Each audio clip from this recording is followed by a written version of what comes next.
आता आपण अंजनी मातेचे निवासस्थान आणि हनुमानजी यांचा जिथे जन्म झालेला आहे या मंदिराच्या आतमध्ये गेलेलो होतो. तिथून पाय पडलेलो आहे, आशीर्वाद घेतलेला आहे, प्रार्थना केलेली आहे. आशीर्वाद प्राप्त करून आपण आता त्या मंदिराच्या बरोबर मागच्या साईडला हा अशा प्रकारचा तुम्हाला डोंगर दिसत असेल.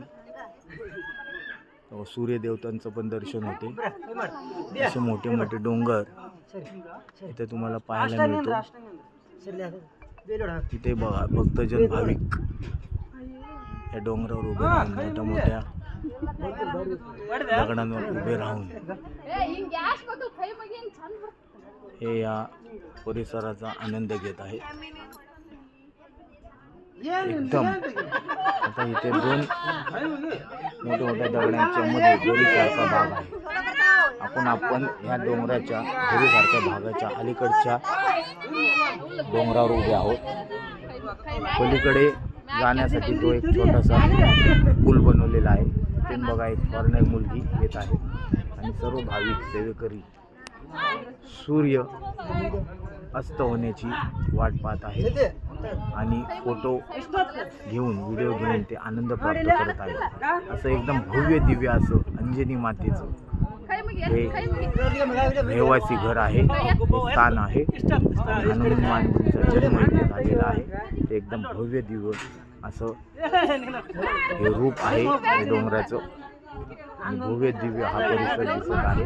आजूबाजूला भव्य दिव्य असे मोठे मोठे दगडांनी रचित असे डोंगर तुम्हाला दिसत आहे.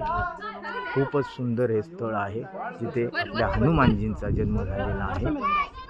अंजनी माता ही त्यांची आई आहे आणि केसरी नंदन केसरी हे त्यांचे वडील आहेत.